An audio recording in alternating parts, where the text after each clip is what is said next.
With all of this data, we should be able to know exactly what a customer wants, when they want it, when they need it, how we should offer it to them, what price they're willing to pay, and so on. You would think that would be really easy, but they jumped into that phase of development without making core foundational changes.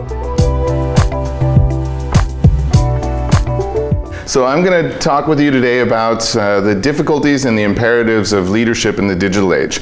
And this is well, let's say it's a tricky topic because when we talk about leaders, we have to define the difference between leaders and managers, and the two are very different. It's quite often that the people that have the authority are not very good leaders, and it's also quite often that we can find leaders in many places with people with absolutely no authority. So we're going to talk a little bit about, let's say, the definition of leadership as we go through the presentation, but we're also going to talk about changes in behavior of employees and customers and so on. We're also going to talk about how difficult it is to keep people engaged now with so much content and distraction around us from the digital age. And then we're going to talk about imperatives, how leaders need to evolve together with business models. So one of the things that I'm going to start with today is the evolution of business models. Now you've probably noticed this happening around you, and you've probably seen a lot of the terminology, product-centric, customer-centric, maybe you've even heard relationship-centric, and you probably have seen it and heard it, but haven't had the detail and the context to put them into a progression.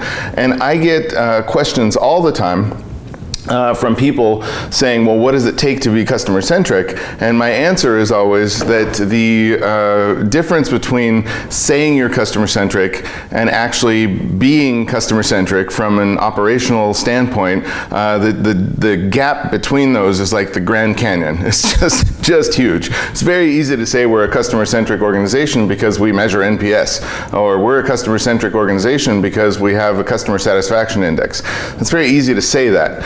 Having the operational side of it, an operating model, let's say people, processes, and technology that is fine-tuned to focus on the needs of customers and to focus on helping customers to achieve their goals, this is a very, very different task than just being able to measure NPS or anything else. To start with the evolution of business models. Now, there's something that started happening about 50 years ago, if we want to go back in time a little bit, and it happened around the 1970s, and there's a number of different things that brought this about, but this transformation, we can call it, or the evolution in business models started from two main kind of vectors. One of them was the business model side of how we monetize an offering, and the other side of it was the operational side of which things are getting optimized, automated, and so on. So we'll look at these in depth together today. So one of the things, if we look at businesses about 50 years ago, most of them were what we would call balance sheet centric. So they were, the basic business driver was how do we manage our flow of money. Understanding of customer behavior was not really detailed at all. I won't spend too much time on this because we're all way past this already. The sales approach was largely reactive. We wait for customers to come to us, then we react, and really the source of competitive advantage was not really anything because markets were fairly contained. There was a small number of players for a large number of customers, not a lot of differentiation of offerings and so on, and the performance metrics that were largely financial. So what is the balance sheet, the P&L, the income statement, and so on. So if we think about this was a long time ago. What happened when we moved into about the 1970s, 76, 78, was the beginning of what we call the product-centric phase of development. So this is a whole period of about 20 years. If we look at the United States, it was about 20 years, 22, 23 years of product-centric development, and the whole focus was on features and functionality. So customer needs drive purchases. If I understand that you need transportation, you're probably going to buy a car. If I understand that you need to buy a car, you're probably going to need an auto loan. If I understand that you have your car as collateral for your auto loan, you're probably going to need auto insurance, and so on. So this whole concept of bundling features and functionality for specific needs was the key driver of this phase of development. Pricing and bundles became the main sales approach, differentiated features and functionality became the source of competitive advantage, and here we started moving into product verticals. And these verticals still exist very much today in most businesses. So even if you're, let's say, an online retailer like Amazon, Amazon claims to be customer obsessed. They claim to be customer obsessed as a let's say, customer-centricity turbo version of customer-centricity. But what really happens if we're talking about Amazon is they are a product-centric organization because they are broken down into product categories in their catalog. And if I try to do some bundling of cross-category items, like if I say, okay, I understand that somebody's having a baby and this young family needs to not only buy baby food, but baby clothes and baby furniture and so on. Sorry, those are 3 different product categories on Amazon, and there's no bundling of those in any type of solution for the customer. Now, this product-centric phase of development, you will notice that a lot of businesses in emerging markets are still perfectly comfortable being product-centric.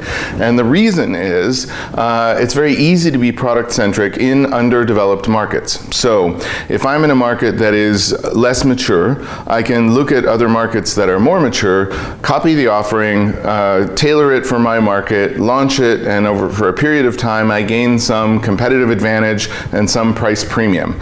And that allows me to justify my cost of copying these offerings from more mature markets and adapting them for my market. Now, when markets get more mature, the competition becomes more sophisticated. It becomes more difficult to think up the next new disruptive innovation or the next new winning offering that I can launch into that market. And the cost of that innovation is higher, and the return on investment is lower because I will launch something new. My competition is more sophisticated. They will copy faster, and that period of time that I had this competitive advantage and price premium shrinks very quickly. And that is the breakdown of the product-centric business model. So there's a dramatic shift in thinking when we move from product-centric to customer-centric.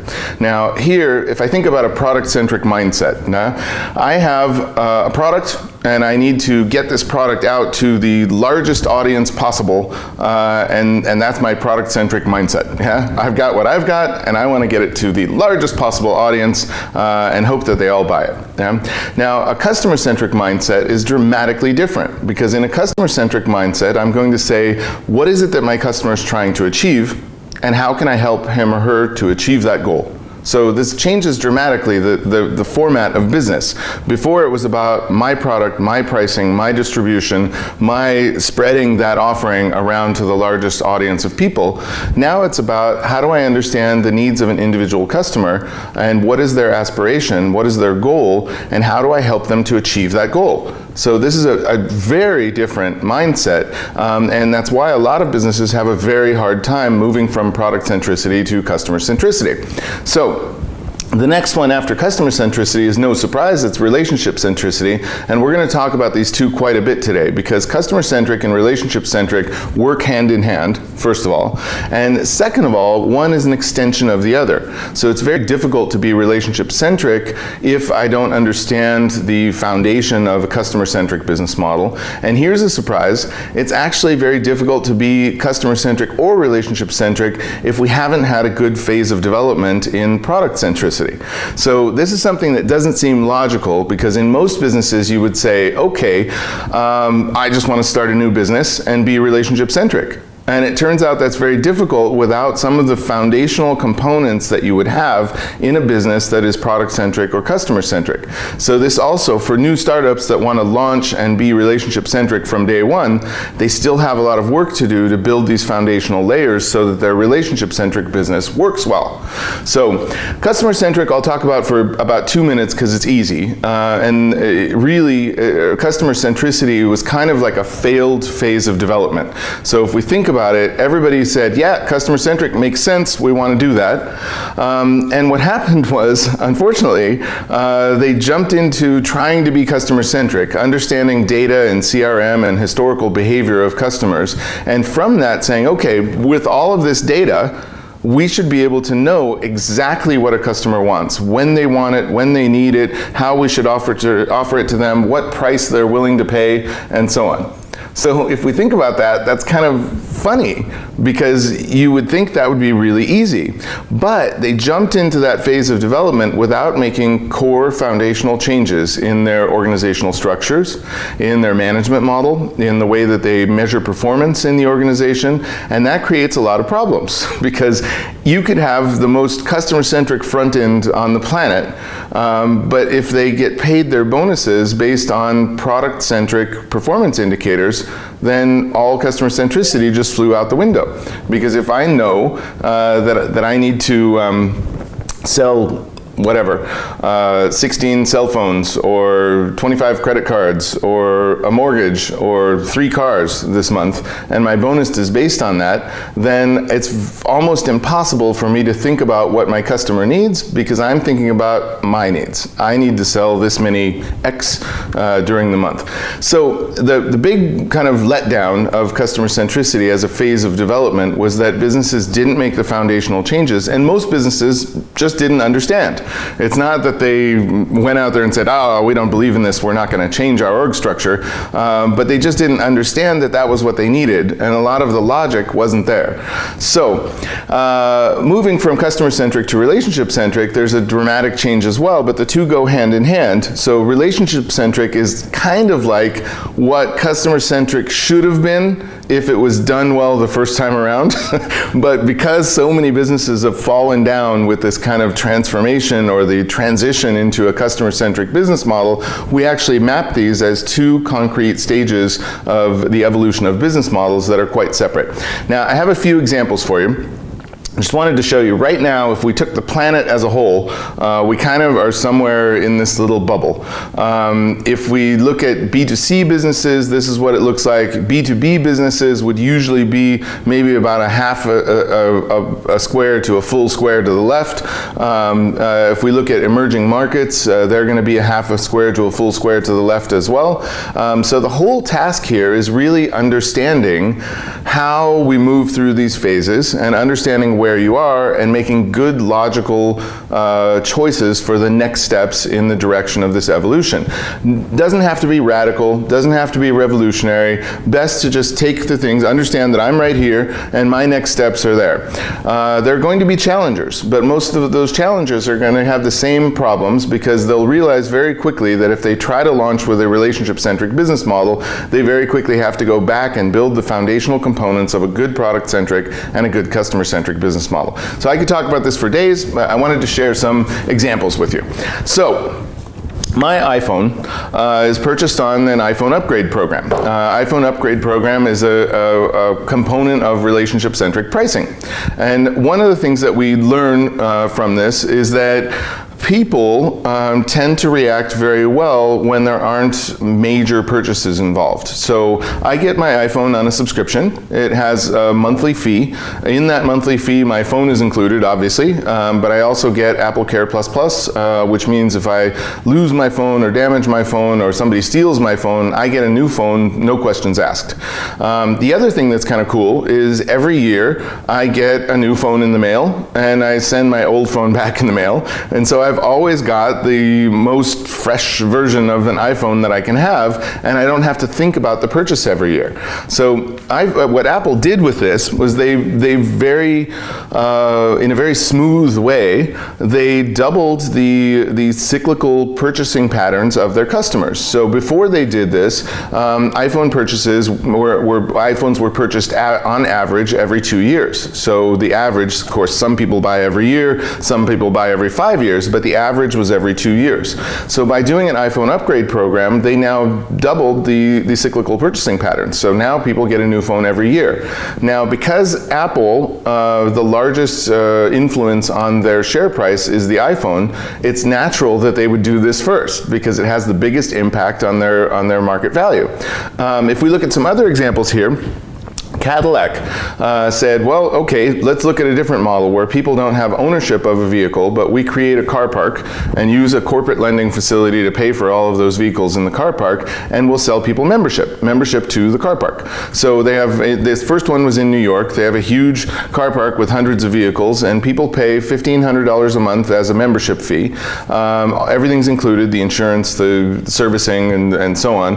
And the funny thing is, if you need a different car for whatever purpose, you can change your car 18 times per year. So 18 times per year, if I have friends over and I say, well, gee, I need an Escalade because I'm going to take all these people around all week long, or on the weekend I want to go have a sporty drive through the countryside, or whatever, I can change cars whenever I want to. I mean, the idea of changing your car 18 times a year is kind of funny, but the appeal, well, the idea is very appealing, that if I want to, I can. Here's another example of relationship-centric pricing and subscription models, which is kind of fun. This is Massage Envy. It's a network of massage salons in the United States, and they have other kind of wellness treatments and so on that they do.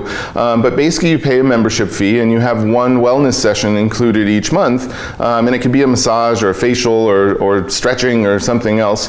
And based on different tariff plans, you can have more included or less included and more discounts on additional services and so on. And if I can't use it that month, then it rolls over to the next month, or I can give it to a friend and so on. So kind of interesting. Again, relationship-centric. And one of the things that we know about these relationship-centric models is that people consume more when it's a membership. So people are more attached, less price sensitive, less sensitive to that purchase period. So maybe where before I thought, okay, my purchase of a new iPhone is coming up, maybe I'll just put it off for a little bit. Well, now I just have a new phone all the time. So I have the most fresh iPhone. So this is kind of an appealing aspect of relationship centricity. So moving on, and this is kind of funny. I threw this in here because it's funny, but it's actually a really good example of relationship-centric models, business models. And this is an example of something that we call a learning relationship. Underwear Expert is a subscription to underwear, which is kind of fun if you think about it. But basically, I came across an ad in Instagram one day, and I thought, I have to sign up for this just to see how it works, because it's part of my business and it's part of what I do. So you sign up for 1, 2, or 3 pairs of underwear every 1, 2, or 3 months, and they send it out to you. After about 3 weeks after I received the first 2 pairs of underwear, I got a survey from them by email that said, please tell us what you thought. And it was a pretty in-depth survey. So it was 12 or 13 questions, everything from the style to the appearance to the fit to the support. I mean, there was all kinds of different stuff in there that they asked questions in. In the end, they said, thank you, we will try to guess better your preferences next time. And sure enough, next time they were quite a bit closer to what my preferences would be when it comes to underwear.